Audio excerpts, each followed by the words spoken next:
team will come to Salem, but they won't come to Corvallis. The Beavers. You guys actually named your 19-year-old cheerleaders the fucking Beavers.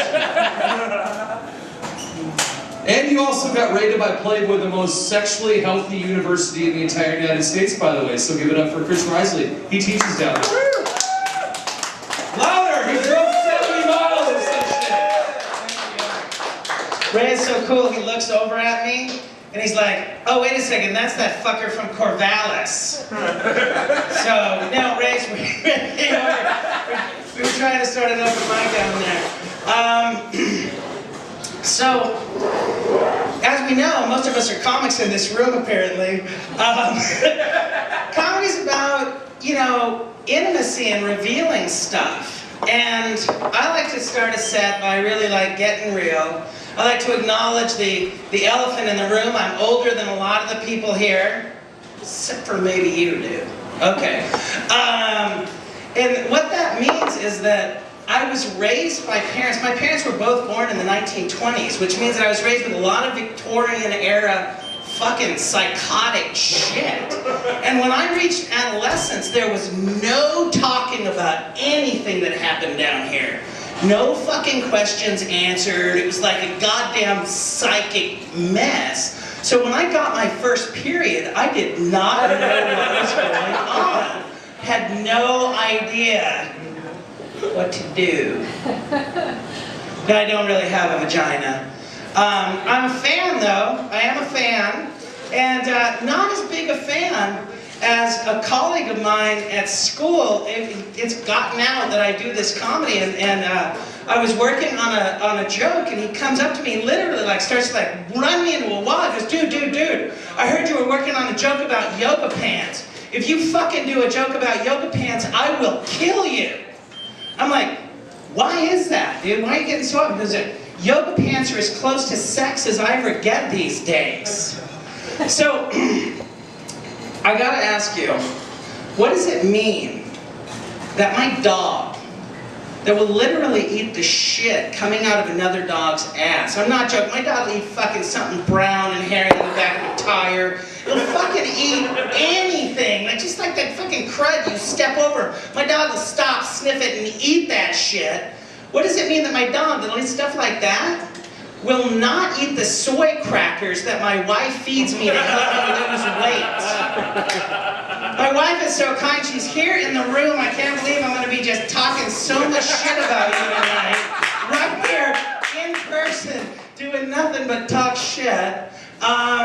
So, I'm a huge fan of Halloween. Are we happy about Halloween? It was just here. I don't know if you ever get over to Albany, but Albany does this thing called the zombie run. I fucking love the zombie run because athletes go there to run a 5K. Fat people can dress up as zombies and fucking scare them. I love that. My son comes with me, and this year he brought his friend Chance. His friend Chance has bangs and big round frame glasses, and we're all dressed up as zombies, but I don't realize this because I'm hiding in some bushes so I can scare some fucking athletes, because guess what about athletes? Fuck them. And I hear the kids over there scaring people, and suddenly I realize, I go over, I take a peek. My son has killed his friend Chance. You know, they're doing like some kind of diorama or whatever, some kind of field theater, and he's eating him. I go back and hide. This woman runs up. She stops in her tracks. She's trying to run a fucking race, but she stops. She goes, "Oh my God, they killed Harry Potter!" Which was like the best thing that happened, except that like I'm chasing these athletes, and they can run fast. I get winded, okay? That's some shit to carry around. And so I get winded, and I'm kind of a method zombie. And zombies don't fucking rest. You know, I just thought about this when I'm scaring. They don't rest, they fucking feed, you know? I'm gonna have to take somebody down if I want to rest, and I can't, so I think, okay, I'll pretend that I shot myself in the head. Just squirt the blood there, and then I lay down on a bench, because it is a park and everything, so I figure, okay, I'm gonna make a great dead zombie. Meanwhile, I'll be resting. 10-year-old kid, I've got my eyes closed, I can just hear this little fucker. 10-year-old kid says, Mom, look at the sad, fat, old man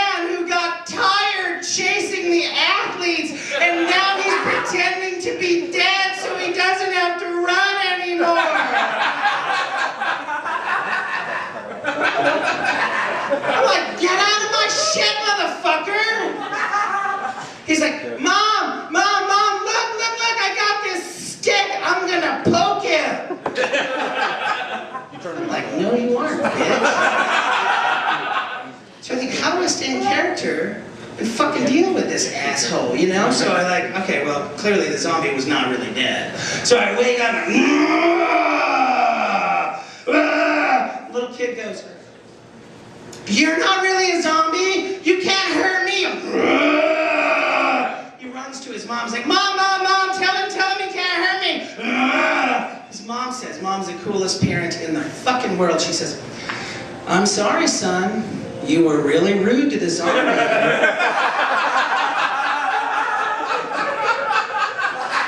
And now he has to kill you.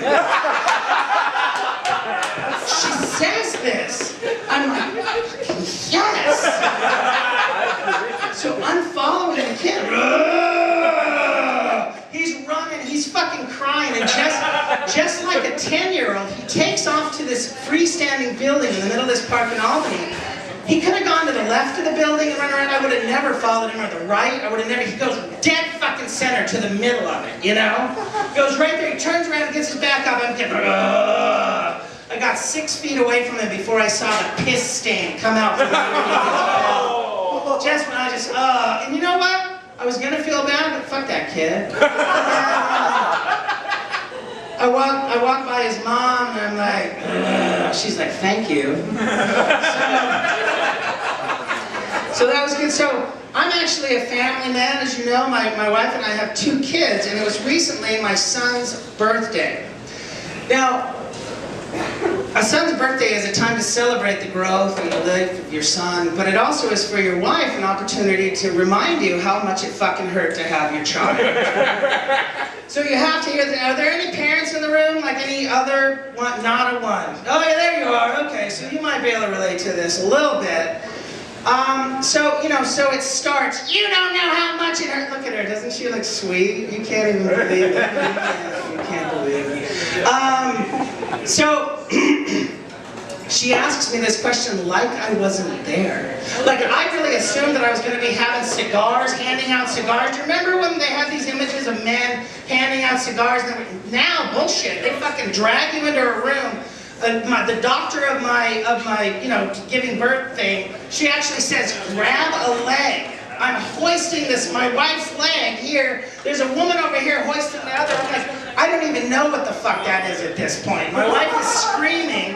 Apparently, the baby has what's called crowning, which means like the head is partially out, but it won't budge anymore, and there's a great deal of screaming and crying. I wish I had more sympathy about this. No, I'm just kidding. But anyway, I decide, okay, I'm gonna go, what is the problem here? So I look down there, and it looks like the shower drain in the girls' dorm. You know, I mean, like there's just fucking half-nuts. It looks like a moist tarantula, and it's just like, and the doctor says to my wife, "Come on, sweetie, come on, there's just a little bit more. Reach down there and touch that." Fucking sirens go off in my head. Do not reach down there and touch that. I don't say that. But she reaches down there to touch that, and she's like, "What is that?" Why did the doctor say? Anyway, everything actually did come out okay. But as I told you, once a year, it's like the anniversary of great pain and agony and everything. And so finally she comes to me and she says, "I really want to prove this." And she pulls out a baby doll and some oil. And she says, "Let's just see how you like it." Well, that whole story ends up with me in the fucking emergency room, barely able to walk. Just completely unable to walk. I can't even explain it to the nurse. It's too fucking much. So I just say, she says, "Sir, what's the problem?" I say, "I just gotta show you. I can't even say this. I don't know how I got into this fucking jam. I'm just gonna show you."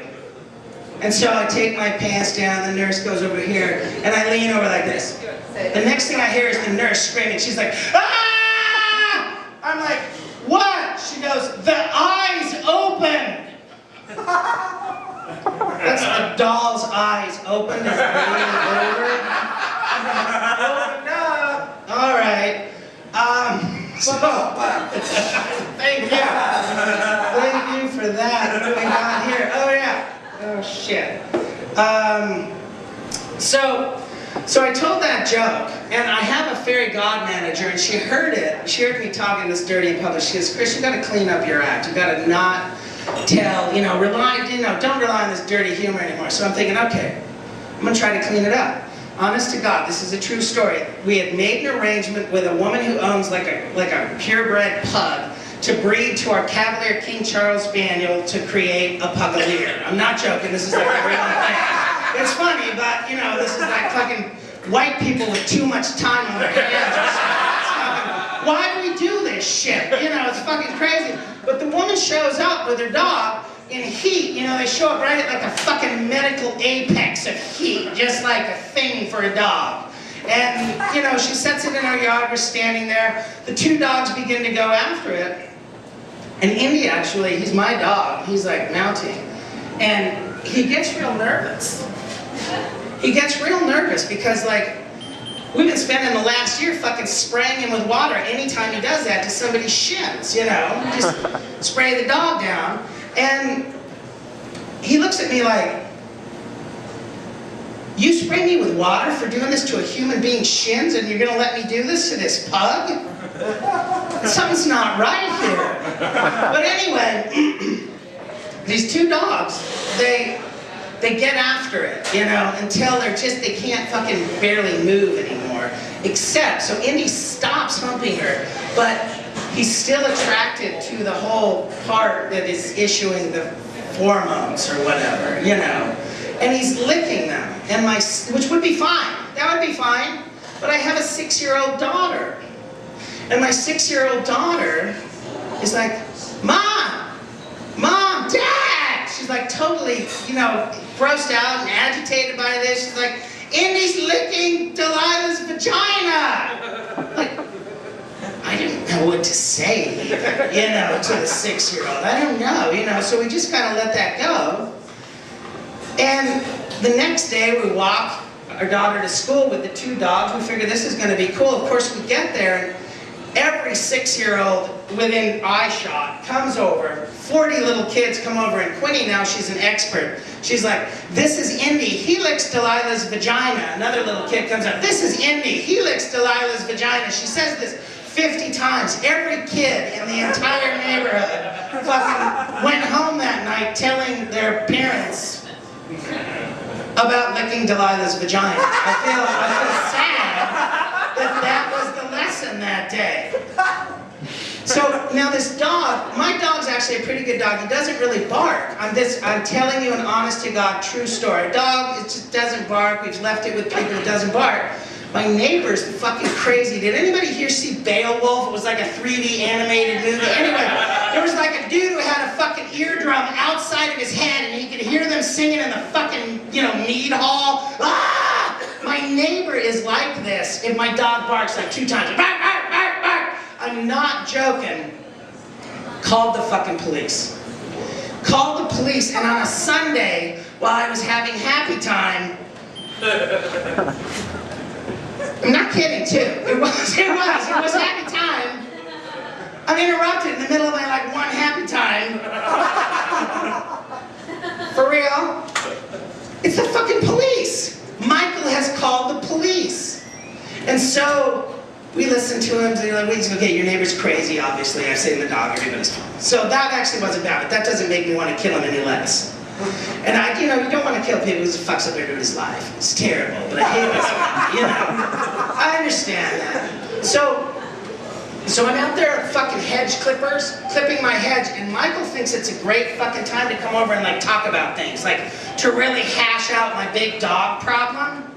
I got fucking shears in my hands, I'm trying my best not to kill you. Don't come to me while I have shears. And so I can't think of anything to say. So what I actually do is I go like this. I close the shears so I don't hurt him, and I go, I hate you!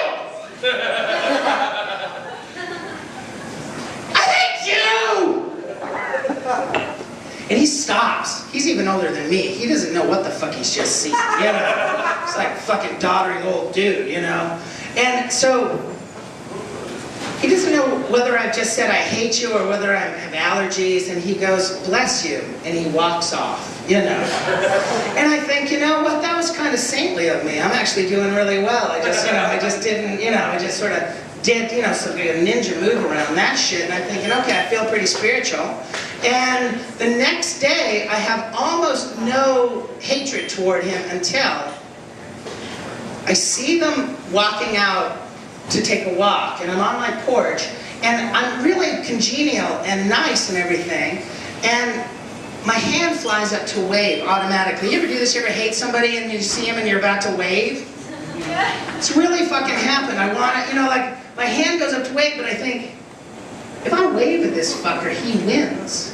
And if I put my arm down, he fucking wins again. Because I'm the small asshole, This honest to God happens. I go like this. I didn't know what to do. I just go, bark, bark, bark, bark, bark. Bark, bark, bark, bark, bark. Now, my wife wants me to have good relations with my neighbors. So I know if she catches me fucking barking at the neighbors from the balcony here, I'm fucking dead. So I go inside and I run downstairs where my son is playing Red Dead Redemption, which is like a third-person shooter. How many people know Red Dead? Yeah. John Marston's a fucking hero. Yeah. I'm so glad there's a few people that know this. So my son, he always is trying to get me to play. It's going to buy him more time on the video game machine. And so he goes, yeah, you play, Dad. So I grab the controller, and Marston's on the horse at this time. Every time I grab it, I think of Marston like looking over his shoulder at me going like, oh fuck, kill me. Oh, just fucking kill me. I'm gonna spend the next 15 minutes walking around a fucking circle. Because I'm like so amazed at the graphics and everything, and I'm like, oh my God, there are flowers? I'm gonna fucking pick flowers. Marston's like, I'm a goddamn hero gunslinger, motherfucker. I'm like, oh look, there are mountains.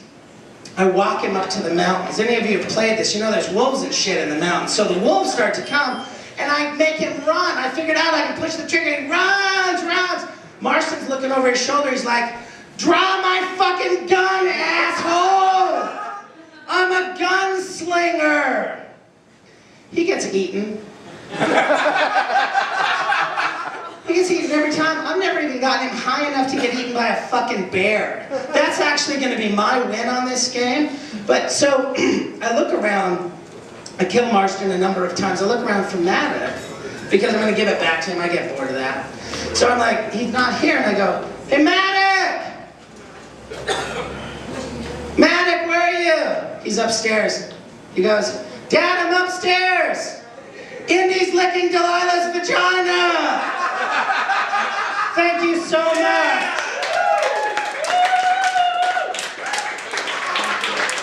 Ladies and gentlemen, once again, Chris Rysdale, Wake Corvallis. This guy's a riot. He's doing more for the Oregon comedy scene than a lot of us Oregon comics are. He went around and I asked to find a spot for a mic like the 50, which thank you, the 50, for having us here. Chris found a list of like 19 itemized bars that I could have this at. It was like down to the point of like, the Circle K parking lot has a power outlet. We could have that there. He mentioned Red Dead Redemption. You guys like to play Grand Theft Horseback too? Like, I like the